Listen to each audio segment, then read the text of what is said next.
లేకపోతే చేయాలన్న ఆశ ఉన్నా కానీ దేవుడు కూడా అనుమతించాలి, అవకాశం ఇవ్వాలి. దేవుడు మనందరి జీవితంలో చక్కటి అవకాశాన్ని అనుమతిచ్చాడు.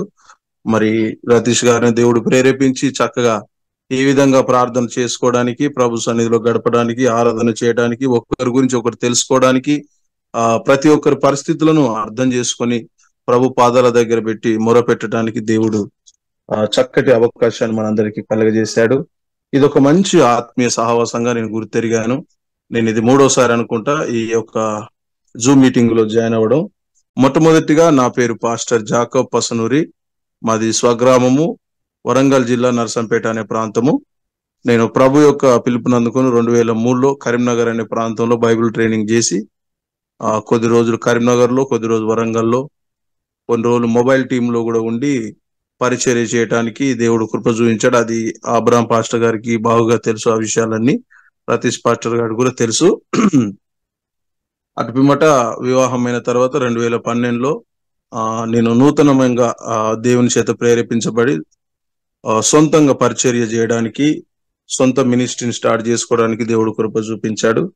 నేను new India church of God అనేటువంటి సంస్థలో నేను ట్రైనింగ్ చేశాను. అక్కడే ఎదిగాను, అక్కడే నేను ఆత్మీయ కుమారునిగా ఉన్నాను.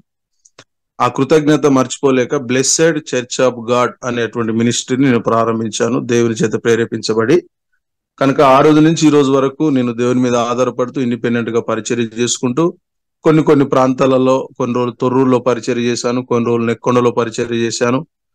ఇప్పుడు పూర్తిగా హైదరాబాద్ లో స్థిరపడ్డాను. ఉప్పల్ అనే ప్రాంతంలో. రతీష్ పాస్టర్ గారికి నాకు ఒక 5 కిలోమీటర్లు ఉంటది కావచ్చు, నాకు తెలిసి చాలా నియర్ బై లో ఉంటాము. ఇక్కడ ఉంటూ నేను ప్రభు యొక్క పరిచర్య చేస్తున్నాను. ఏదేమైనా మనం ప్రభు మీద ఆధారపడుతున్నాము. దేవుడే మనకు ఆధారము, దేవుడే సహాయం చేయాలి. దేవుడు వాడుకోవాలి అనుకున్నప్పుడు ఏ మనుషుడు కూడా అది ఆపలేడు. అది దేవుని చిత్తంలో ఉంటది గనక నేను కూడా ఎదురు చూస్తున్నాను. ప్రభా, నీ చిత్తంలో నన్ను వాడుకో ప్రభా. నేను ఒక సొంత స్థలం కాదు మనకు కావాల్సింది, ప్రార్థన చేసుకోవడానికి స్థలం కావాలి. అది ఎక్కడైనా చెట్టు కింద కానీ, మరి చెట్టు కింద కానీ, లేకపోతే ఓపెన్ ప్లేస్ అయినా పర్లేదు, ఎక్కడైనా ఏదో ఒక ప్రాంతంలో కనీసం మనం ఎవ్రీ సండే ప్రార్థన జరిపించుకోవడానికి దేవుడు అవకాశం ఇచ్చేటట్టుగా దయచేసి మీరు ప్రార్థిస్తారని ఇదంతా నేను చెప్పాను. నా గురించి ఒక చిన్న పరిచయం లాగా చెప్పాను. మంచిదండి. ప్రభు నామానికి మహిమ. మీరు అందరు కూడా ప్రార్థించండి. ప్రియులారా, ఈ రోజు నేను ఒక 2 విషయాలు నేను చెప్పాలి అని, లేకపోతే మాట్లాడాలని దేవుని చేత ప్రేరేపించబడి నేను వచ్చాను. రోమిలు రాసినటువంటి పత్రికలో ఒక మాట ఉంటది. దయతో బైబిల్ ఉన్నవారు మీరు చూడండి, నేనే చదువుతాను. 5వ అధ్యాయము 3వ వచనం, 4వ వచనం. అంతేకాదు శ్రమ ఓర్పును, ఓర్పు పరీక్షను, పరీక్ష నిరీక్షణను కలగజేయనని ఎరిగి శ్రమలు యందు అతిశయపడుదుము. ప్రియులారా, ఇక్కడ మనకు కొన్ని విషయాలు మనకు కనబడతా ఉన్నాయి. దీనికంటే ముందుగా మనం ఒక చిన్న క్వశ్చన్ ఎవరికి వారు వేసుకోవడం ఎంతో అవసరం. సహజంగా గురి అనేటువంటి విషయాన్ని మనం ఆలోచించినప్పుడు, గురి అనేటువంటి మాటలోకి వెళ్ళినప్పుడు ఒక వీట లేకపోతే ఒక బాణము విసిరేవాడు, బాణం వదిలేవాడు ఒక టార్గెట్ ను చూస్తూ ఉంటాడు. ఒక టార్గెట్ ను చూసి ఆ బాలాన్ని వదిలేస్తూ ఉంటాడు, ఆ టార్గెట్ కు రీచ్ అవ్వడం కొరకు.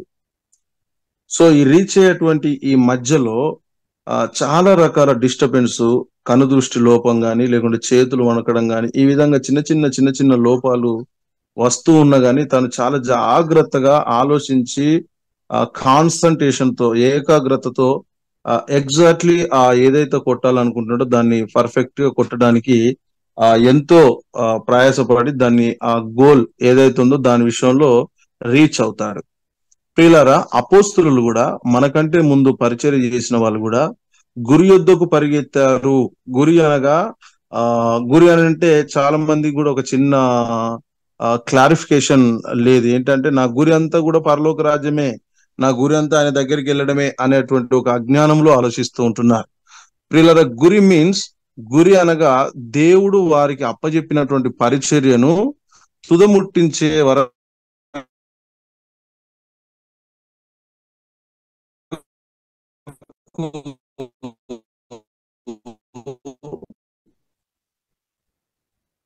వారి ఎడమ కానీ కుడిమి కానీ ఆ కుడి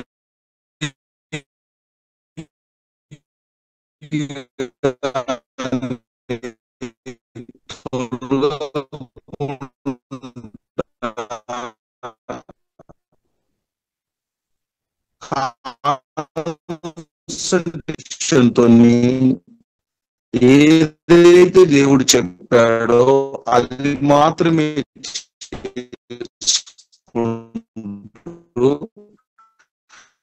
వెనుక గాని ముందు గాని పైకి గాని కింది జాగ్రత్తగా వాళ్ళని వాళ్ళు కాదు సంఘాన్ని దేవుని వాయిస్తారు. ఏదైతే అప్పగించిన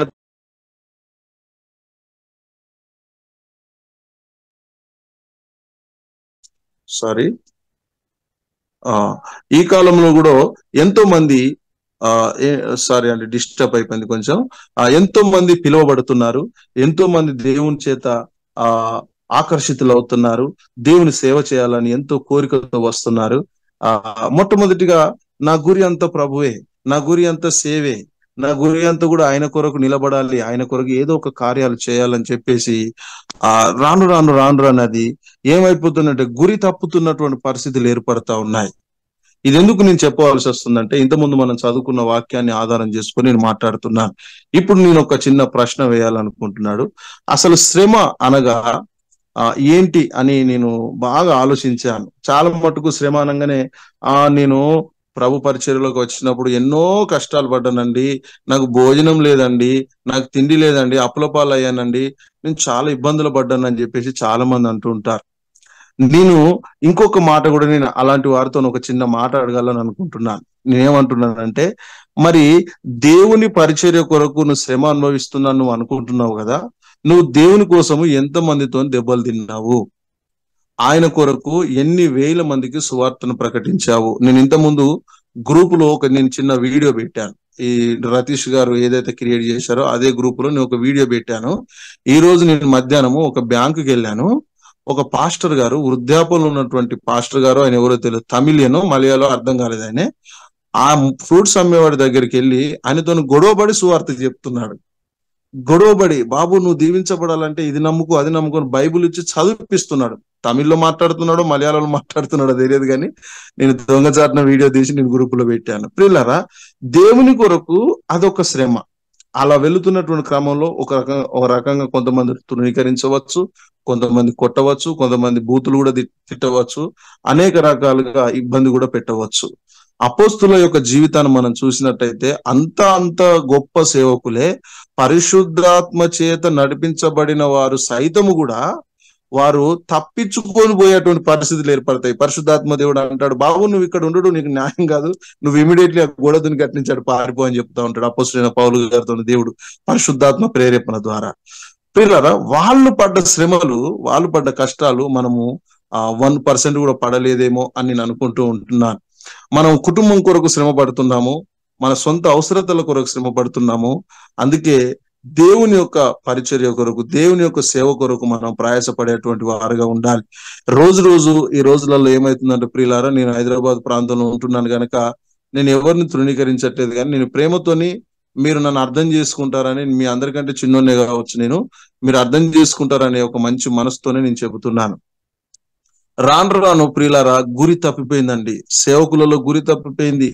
సేవ అంటే ఒకప్పుడు సావులాగా ఉండేది, సచ్చినా మంచిదే కానీ సేవ చేస్తా అనే పరిస్థితిలో ఉండేది. ఇప్పుడు ఏమైపోయింది తెలుసా, సేవ అంటే బ్రతకడం, సేవ అంటే సంపాదించుకోవడం, సేవ అంటే ఘనతలు పొందుకోవడము, సేవ అంటే దేవునికి ఇష్టం లేనటువంటి కొన్ని కార్యాలు చేసేటువంటి దరిద్రపు పరిస్థితిలో మనం ఉంటున్నాం. ప్రియులారా, మనల్ని దేవుడు పిలిచింది శ్రమలు అనుభవించుటకి. అపోస్తలుడైన పౌలుతో దేవుడు అంటాడు కదా, నేను శ్రమలు అనుభవించడం కొరకు నేను ఏర్పరచుకున్నాను అంటాడు. ఎన్ని శ్రమలైతే ఒక మనిషి ఎన్ని శ్రమలైతే అనుభవించాలో అన్ని శ్రమలు అపోస్తలుడైనటువంటి పౌలు అనుభవించాడు ఈ లోకంలో. ప్రియులారా, యేసు ప్రభుల వారు సైతం కూడా వదిలేసినటువంటి ఏ శ్రమలు అయితే ఉన్నాయో ఆ శ్రమలు అపోస్తలుడైన పౌలు భరించినట్టుగా మనం చూస్తూ ఉంటున్నాం. ప్రియమైనటువంటి సేవకులారా, మనల్ని దేవుడు పరిచర్య చేయడం కొరకు పిలిచాడు. పరిచర్య ధర్మాన్ని జరిగించడం కొరకు మనల్ని పిలిచాడు. ఈ పరిచర్య చేస్తున్నటువంటి క్రమంలో ఎన్నో శ్రమలు, ఎన్నో కష్టాలు, ఎన్నో ఇబ్బందులు, పరిచర్య ద్వారా వచ్చే శ్రమలను దేవుడు తప్పకుండా తప్పిస్తాడు. ఇది సత్యం. ఎందుకంటే అపోస్తలుడైనటువంటి పౌలు గారు తన పరిచర్య కొరకు పిలువబడ్డ తర్వాత ఒక ప్రాబ్లం క్రియేట్ అయినప్పుడు, వాళ్ళు చంపడానికి పన్నాగాలు పందుతున్నప్పుడు పరిశుద్ధాత్మ దేవుడు ప్రేరేపణ నుంచి ఆ శ్రమ నుంచి తప్పించాడు. కనుక దేవుని సేవ కొరకు తీర్మానం తీసుకున్నటువంటి మనము ఈ లోకంలో అనేకమైనటువంటి ప్రాబ్లమ్స్ మనం ఎదుర్కొన్నప్పుడు అది దేవుని పక్షాన మనం నిలబడినట్లయితే దేవుడే పరిశుద్ధాత్మ యొక్క ప్రేరేపణను బట్టి దేవుడే మనల్ని ఆ శ్రమ నుంచి విడిపిస్తా ఉంటాడు. ఉదాహరణకు దావీదు మహారాజు ఈ సౌలు చేత మరి చంపబడడానికి అతడు కూడా ఎన్నో ఇబ్బందులు పడుతున్నటువంటి క్రమంలో దేవుని ఆత్మచేత నడిపించబడేటువంటి దావీదు మహారాజు వీళ్ళు ఎవరైతే శత్రువు లేకుంటే ఈ సౌలు ఎవరైతే ఈట విసిరారో సరాసరిగా తన యొక్క నుదిటి వరకు వెళ్ళి అది గురి తప్పినట్టుగా మనకు కనబడుతూ ఉంటది. ప్రభు మీద ఆధారపడ్డ వాళ్ళు, ప్రభు సేవ కొరకు తీర్మానం తీసుకున్న వాళ్ళు ఎక్కడైతే ఓడిపోవడానికి రెడీగా ఉందో, ఎక్కడైతే చావడానికి సిద్ధంగా ఉన్నారో, ఎక్కడైతే శ్రమలు ఎక్కువైపోయి ఇంకా ప్రాణం పోతుంది అనేటువంటి సిచ్యువేషన్ ఎక్కడైతే ఉంటుందో అక్కడ దేవుడు మనల్ని పట్టుకొని పైకి లేపుతూ ఉంటాడు. హల్లెలూయా. పరిశుద్ధాత్మ దేవుని యొక్క కార్యాలు అంత గొప్పగా ఉంటాయి. మనం ఎన్నో చదువుకుంటున్నాం కదా, అపోస్తలులు ఇలా చేశారు అలా చేశారు అన్నారు కదా. మనము కూడా చేసి చూపిద్దాము. మనము కూడా తన పరిచర్యలో బలంగా వాడబడదాము. మనము కూడా అనేకులకు ఆదర్శవంతంగా ఉందాం. ఎన్నో సంవత్సరాల కింద జరిగినటువంటి ఈ అపోస్తలుల యొక్క సేవను, అపోస్తలుల యొక్క బోధను మనం ఇప్పటికీ కూడా చదువుకుంటున్నాం. మనం బ్రతుకు దినములన్నీ ఆయన కొరకు బ్రతుకుతూ, ఆయన కొరకు జీవిస్తూ, ఆయన కొరకు కొన్ని కార్యాలు మనం చేసినట్టయితే తప్పకుండా దేవుడు మనం తన పరిచర్యలో వాడుకుంటాడు. దేవుని కొరకు పడ్డటువంటి ప్రయాసము ఎప్పుడు కూడా దేవుడు వ్యర్థము చేయడు. మన ఆలోచన, మన గురి, మన తలంపు, మన యొక్క ప్రతి ఒక్క విషయంలో కూడా మన యొక్క ఆలోచన అంతా కూడా ప్రభు యొక్క పరిచర్య. ఈ రోజులలో అది మొత్తం తారుమారైపోయిందండి. సొంత అభిప్రాయాలు, సొంత ఆలోచనలు, సొంత చిత్తము, దేవునికి వ్యతిరేకమైనటువంటి పనులు చేసి ఓడిపోతున్నటువంటి సేవకులు ఎంతో మంది మనకు కనబడతా ఉంటున్నారు. పరిశుద్ధాత్మ దేవుడు ఈ రాత్రికాల సమయంలో నాతో, మీతో, మనందరితో మాట్లాడుతున్న విషయం ఏంటంటే, ఆయన సేవ చేసేవాడు ఆయన కొరకు బ్రతకాలి. ఆలోచన విధానం ఆయన మీదనే ఉండాలి. ప్రియులారా, వివేకము కలిగి దేవుని వెతుకువారు ఉన్నారేమో అని ఆకాశము నుండి దేవుడు అంట నరులను పరిశీలిస్తున్నాడు అని చెప్పేసి ఒక అద్భుతమైనటువంటి వాక్యము 14వ కీర్తనలో 2వ వచనంలో ఉంటుంది. వివేకము కలిగి దేవుని వెతుకువారు కలరేమో అని యెహోవా ఆకాశం నుండి నరులను పరిశీలించాను. ప్రియులారా, దేవుని యొక్క సేవకులుగా మనం ఉంటున్నప్పుడు, దేవుని యొక్క పరిచర్య జరిగిస్తున్నటువంటి క్రమంలో మనం ఉంటున్నప్పుడు దేవుడు మన కానించి సువాసనను కోరుకుంటున్నారు. ఏ విధంగా అంటే, దేవుని యొక్క సేవ చేస్తున్నాడా, సొంత ఆలోచన కలిగి ఉంటున్నాడా అని ఆకాశం నుంచి నరులమైనటువంటి మనలను ప్రతి క్షణము గమనిస్తూ, అబ్జర్వ్ చేస్తూ చూస్తూ ఉన్నాడు. ఒకరోజు ఒక్కరిని చూసినప్పుడు అది యథార్థవంతుడు, నీతిమంతుడు, సత్యవంతుడైనటువంటి యోబును గ్రహించాడు దేవుడు. ఈ రోజు కూడా మనల్ని చూసినప్పుడు ఇతడు సేవ కొరకు నిలబడ్డాడు, నా కొరకు బ్రతుకుతాడు, నా కొరకు రక్తాన్ని కూడా కార్చడానికి సిద్ధంగా ఉన్నాడని మన మీద కూడా దేవునికి ఒక నిర్ధారణ కలగాలి. వివేకము కలిగినటువంటి వ్యక్తులుగా, దేవుని సేవ చేసేటువంటి వ్యక్తులుగా, అత్యాసక్తితో కూడినటువంటి దేవుని సేవకులుగా మనల్ని కూడా దేవుడు ఆకాశం నుంచి చూసినప్పుడు మనం కూడా ఆ విధంగా కనబడేటట్టుగా మనము ఆలోచన విధానాన్ని, లోక సంబంధమైన ఆలోచనలు, లోకానుసారమైన తలంపులు, లోక చిత్తాన్ని నెరవేర్చేటువంటి స్వభావం నుంచి మనం దూరమైనప్పుడు దేవుడు ఆకాశం నుంచి నన్ను చూసినప్పుడు చక్కగా మనం తేటగా, తెల్లగా దేవునికి సువాసన వలె మనం కనబడతా ఉంటున్నాం. ప్రియులారా, చూడండి, చాలా వరకు నేను చాలా ప్రాంతాలలో నేను దేవుని సేవలో వాడబడుతున్నాను. ఆంధ్ర, తెలంగాణ, వేరే స్టేట్స్ లలో కూడా దేవుని కృపలో వాడబడతా ఉన్నాను.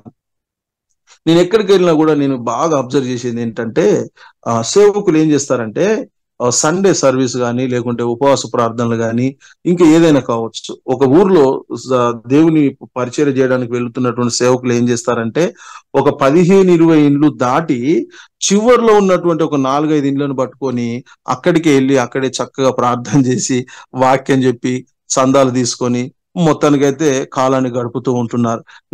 నేను వేసే క్వశ్చన్ ఏంటంటే, ఆ దేవునికి సువాసనగా కనబడాలి ఒక సేవకుడు, ఆత్మచేత నడిపించబడుతున్నాడని ఒక నిర్ధారణ ఏంటంటే, నువ్వు మొట్టమొదటిగా ఊర్లో అడుగుపెట్టిన తర్వాత ఆ మొట్టమొదటి ఇల్లుని ఎందుకు వదిలిపెడుతున్నావు అని నేను అంటున్నాను సేవకులుగా. అది నా యొక్క క్వశ్చన్. దేవుడు ఆకాశం నుంచి ఒకవేళ మనల్ని నన్నే ఒకవేళ ఈ క్షణం నన్ను చూసినట్టయితే, నా చుట్టుపక్కల ఉన్న నేను వదిలేసుకొని, నాకు నచ్చిన వాళ్ళు ఎక్కడో 10 కిలోమీటర్ల దూరం ఉంటే నేను వాళ్ళ దగ్గరికి వెళ్ళి దేవుని వాక్యాన్ని బోధిస్తే, మరి వీళ్ళకు ఎవరు సువార్తను ప్రకటిస్తారు?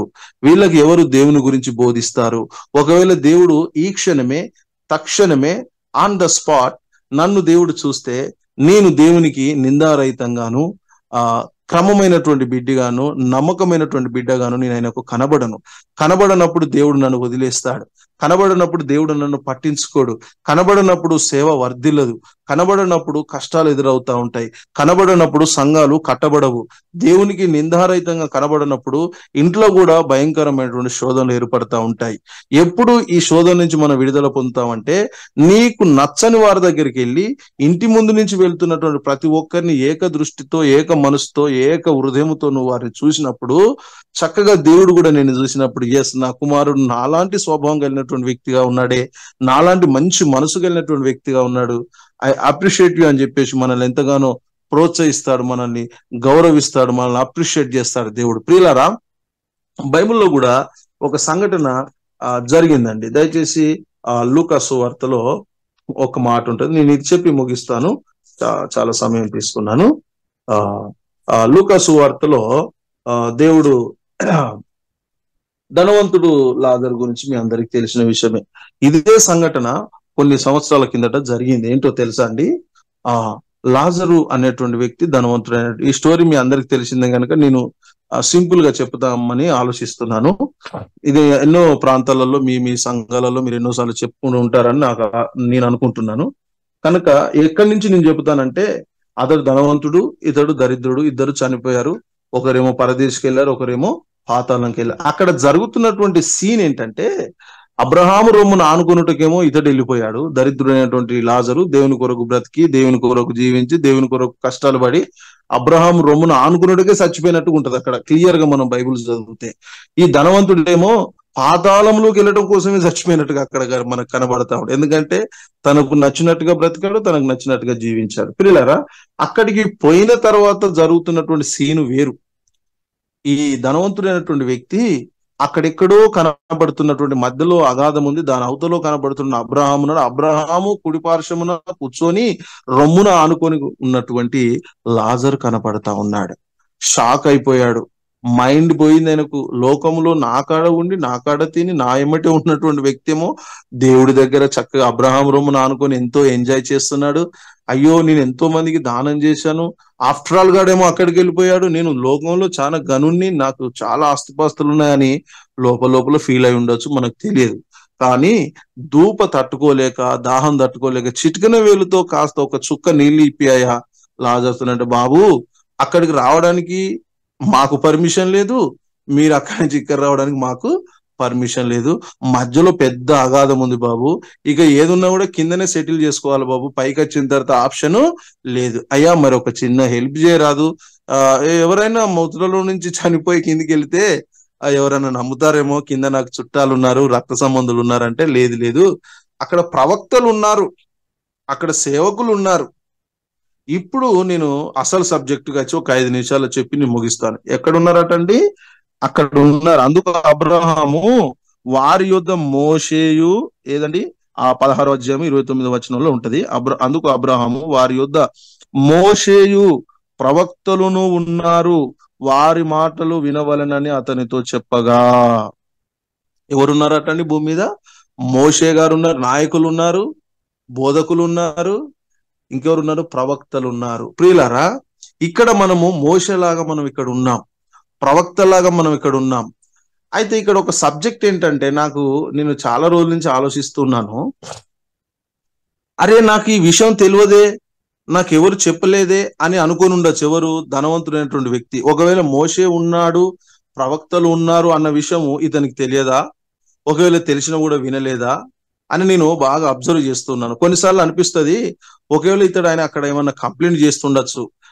మా ఊర్లో కూడా చాలా మంది మోషలు ఉన్నారయ్యా, చాలా మంది ప్రవక్తలు ఉన్నారు, కానీ నేను ఎప్పుడు కూడా వాక్యం నేను వినలేదని కూడా ఒకవేళ ఆ డిస్కషన్ జరిగి ఉండొచ్చు, నాకైతే తెలియదు. సరే, అది ఒక క్షణము మనం పక్కన పెడితే ప్రియులారా, మన ఊర్లో మన ఇంటి పక్కోళ్ళు చనిపోయినప్పుడు కూడా ఇదే సబ్జెక్టు పరదేశీ నుంచి పాతాళంలో జరుగుతుంది. ఇదే సబ్జెక్ట్ ఏమని తెలుసా? అయ్యా, నేను భూమి మీద ఉన్నాను కానీ పలానా రతీష్ పాస్టర్ గారు నాకు సువార్త చెప్పలేదయా. నేను భూమి మీద ఉన్నప్పుడు నా ఇంటి పక్కనే ఉండేది జాకోబ్ పాస్టర్ గారు, ఏ రోజు కూడా వచ్చి వాక్యం చెప్పలేదు నాకు. నేను ఎప్పుడు బైక్ మీద వెళ్తున్నప్పుడు, నేను బైక్ యాక్సిడెంట్ చచ్చిపోయాను, మరి బైక్ మీద వెళ్ళించినప్పుడు ఎదురుగా వచ్చి ఒకసారి ప్రార్థన చేసినా నేను మారు మనసు పొందుతున్నామో అని ఒకవేళ మన ఇంటి పక్కోళ్ళు మన విషయంలో కంప్లైంట్ చేసి ఉండొచ్చు కదా పాతాళంలో. ప్రియులారా, దేవుడు ఆకాశం నుంచి తొంగి చూసినప్పుడు చుట్టుపక్కల వాళ్ళ పరిస్థితిని కూడా మనం ఏం చేస్తున్నాం అని దేవుడు పరిగణలోనికి తీసుకున్నప్పుడు నీ సేవ ఎక్కడ పోతుందనేది మనకు అర్థం అయిపోతుంది అక్కడ. ప్రియులారా, నేను ఇంటర్నేషనల్ ఫ్లైట్ ఎక్కాలి, నేను వేరే స్టేట్ లో పోయి వాక్యం చెప్పాలి, లేకపోతే వేరే కంట్రీకి వెళ్ళి వాక్యం చెప్పాలి అంటాం, కానీ ఇంటి పక్కనకు సువార్త చెప్పాం మనం. ఇది చాలా సిగ్గుచేటు సేవకులుగా మనకు. దేవుడు మనల్ని ఎందుకు అక్కడ పెట్టాడంటే వారిని సువార్తలోనికి నడిపించి క్రీస్తు వైపు తిప్పుట కోసమే. అదే హైదరాబాద్ లో, అదే వరంగల్ లో, అదే కరీంనగర్ లో ఎక్కడో మొత్తానికైతే పెట్టాడు. ఎందుకోసం తెలుసా? మన వాసన సువాసన వారికి వెళ్ళిపోవాలి.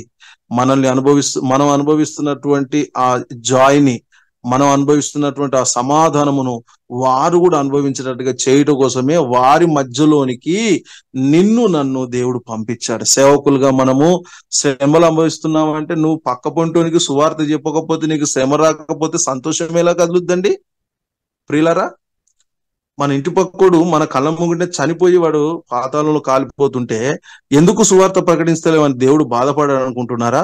వేదన పడ్డాడు అనుకుంటున్నా? నా కుమారునికి నువ్వు సువార్త చెప్పబోతువి, నేను ఇన్ని రోజులు అక్కడ పెట్టాను కదా బాబు, నువ్వెందుకు సువార్త చెప్పలేదని అక్కడికి వెళ్ళిన తర్వాత మనల్ని దేవుడు నిందిస్తాడు, క్వశ్చన్ చేస్తాడు. ప్రియులారా, మనం ఇప్పటికైనా కూడా దయచేసి అర్థం చేసుకుందాం. ఈ లోకంలో శ్రమలు అనేది నార్మల్ గా, కామన్ గా, న్యాచురల్ గా మనకు వస్తూ ఉంటాయి. ఇది పెద్ద మ్యాటర్ కాదు. మనం ఏం చేస్తున్నాం, దేవుని కొరకు ఏం ప్రకటిస్తున్నాం, దేవుని కొరకు ఏ కార్యాలు చేస్తున్నాం, ఏ తీర్మానాలు తీసుకుంటున్నాం? భయపడుతున్నామా? ఇంకా ఎదురుంగోడికి సువార్త చెప్తే కొడతాడేమో అని ఇంకా భయపడుతున్నామా? దేవుడు మనకు పిరికి ఆత్మని ఇవ్వలేదు, ధైర్యము కలిగినటువంటి దత్తపుత్ర ఆత్మను దేవుడు మనకి ఇచ్చాడు. ధైర్యము కలిగినటువంటి వ్యక్తులుగా సువార్త ప్రకటిస్తాం. ఈ ఒక్క పని మనం సక్రమంగా చేస్తే మిగతా అన్ని మన వెనకాల వస్తూ ఉంటాయి. వెంబడించవలసింది ఆయన సువార్తను, ప్రకటించవలసింది ఆయన వాక్యాన్ని, వెంబడించవలసింది ఆయన నామాన్ని, వెంబడించవలసింది ఆయన నీతిని, రాజ్యాన్ని. ఇక తర్వాత నువ్వు ఇవన్నీ చేస్తా ఉంటే దేవుడు ఏదేది కావాలో మనకు అన్ని కూడా ఇస్తాడండి. Thank you Lord Jesus. ఇవి పక్కన పెట్టేసి మనము మిగతా విషయాన్ని ఎత్తుకుంటున్నట్లుగా మరి ప్రభు సన్నిధిలో నేను ఎప్పుడు మా సేవకులని చెబుతూ ఉంటాను, ప్రియులారా, ప్రభు నమ్ముకున్నప్పుడు ఉన్నటువంటి ఆలోచన మనకి ఇప్పుడు ఉందా? ఇది నాకు ఎప్పుడు నేను నా మనసులో వేసుకుంటున్నటువంటి పెద్ద క్వశ్చన్ ఇది. 2003లో నేను యేసు ప్రభు నమ్ముకున్నప్పుడు నా గురించి పాస్టర్ అబ్రహాం గారికి పూర్తిగా తెలుసు. వారి క్లాసులు కూడా కరీంనగర్ లో నేను విన్నాను. బైబిల్ కాలేజీలో వారు వాక్యాన్ని ప్రకటించారు పాస్టర్ అబ్రహాం గారు. నేను అప్పుడు తీసుకున్న తీర్మానాలు వేరుండేది. అప్పుడు తీసుకున్నటువంటి బలమైనటువంటి తీర్మానాలు, ఏదో చేయాలని ఒక వేడి రక్తం కలిగినటువంటి వ్యక్తి ఏ విధంగా అల్లాడిపోతాడు ఆ విధంగా రోజు రోజుకు ఏమైపోతుంది? అది తగ్గుతూ వస్తుంది. సో ఎప్పుడు కూడా మనం ఒక క్వశ్చన్ వేసుకోవాలి, ఏంటి ప్రభువా, నేను ఆ రోజు తీర్మానం తీసుకున్నాను, తీర్మానం బలహీనం అయిపోతుంది నాయన, దయతో నన్ను క్షమించు, నన్ను ఇంకాను బలపరచు, ధైర్యపరచు, నీ సేవలో వాడబోటకు నన్ను ధైర్యపరచు నాయన, బలపరచు, నన్ను ఆత్మచేత నింపి నన్ను బహుబలంగా పరిశుద్ధాత్మ ద్వారా వాడుకో ప్రభు అని మనం ఎప్పుడు కూడా ప్రభు సన్నిధిలో ప్రార్థన చేయాలి. అగ్ని ఆరకూడదు. ఏంటిది? బలిపీఠం మీద అగ్ని ఆరకూడదు. అది ఎప్పుడు మండుచూ ఉండాలంటే మన ఆలోచనలు మార్పు చెందుతూ ఉండాలి, మన తలంపులు చచ్చిపోకూడదు, తీర్మానాలు సంపకూడదు. తీసుకున్న తీర్మానాన్ని చేతిలో బలంగా పట్టుకొని పరిశుద్ధాత్మ యొక్క సహాయం చేత మనం ముందుకెళ్ళినప్పుడు దేవుడు ఇంకా కొంచెం మనకు అందులో నూనె పోసి ఇంకా అగ్నిని మండేటట్టుగా చేసి బలమైనటువంటి పరిచర్య చేయడానికి దేవుడు కృప చూపిస్తూ ఉంటాడు. ప్రియులారా, దేవుని కోసం తీర్మానం తీసుకుందాం. ఏం చేస్తున్నాం? ఈ శ్రమలు అనుభవిస్తున్నాం. ఈ శ్రమలు శాశ్వతమైనవి కాదు. దేవుని కొరకు పడే శ్రమలే బలమైనగా ఉంటాయి. అది ఈ లోకంలో మన ఘనతను ఇవ్వకపోవచ్చు, కానీ దేవుని దగ్గరికి వెళ్ళినప్పుడు లాజర్ లాగా ఓదార్చబడతాం ప్రియులారా. కాబట్టి దేవుని సేవలో బలంగా వాడబడదాం. ప్రార్థనలు ఫలించాలన్నా, దేవుని సేవ ఫలితంగా ఉండాలన్నా ఆకాశం నుంచి దేవుడు మనల్ని ఒక్కసారి చూసినప్పుడు మన ఆలోచనలు ఏ విధంగా ఉన్నాయి. ఒక వ్యక్తి అంటాడు, బైబుల్ పట్టుకొని ఒక సేవకుడు బయటికి పోయేదే కానుక తీసుకోవడానికట అనేటువంటి ఒక చెడ్డ పేరు ఈ రోజులలో వచ్చేసిందండి. ప్రియులరా, మనకి ఏ విధమైన సాక్ష్యం ఉండాలంటే, ఒక సేవకుడు బయటికి వెళ్తున్నాడంటే, అయ్యో ఈ పాస్టర్ గారు బయటికి వెళ్తున్నాడంటే ఆత్మచేత ఎక్కడికో వెళ్ళిపోతున్నాడు, ఎక్కడో ప్రార్థన చేయడానికి వెళ్ళిపోతున్నాడు, ఎక్కడో వాక్యం చెప్పడానికి వెళ్ళిపోతున్నాడు. ఒక అద్భుతమైనటువంటి సాక్ష్యం మన మీద ఉండాలి. మన మీద సాక్ష్యం ఉన్నప్పుడే దేవుని ఆశీర్వాదాలు కూడా మనం పొందుకుంటాం. కనుక సమయం అయిపోయింది, ఇక నేను ఎక్కువ మాట్లాడలేను. మీ అందరికి అర్థమైందని నేను ఆశిస్తూ ప్రభు నామములో ఈ మాటలు ముగిస్తున్నాను. God bless. దేవుడు మనందరినీ కూడా దీవించును గాక. ఈ వాక్యం ద్వారా మనందరినీ కూడా ఆశీర్వదించును గాక. God bless you. ఆమేన్.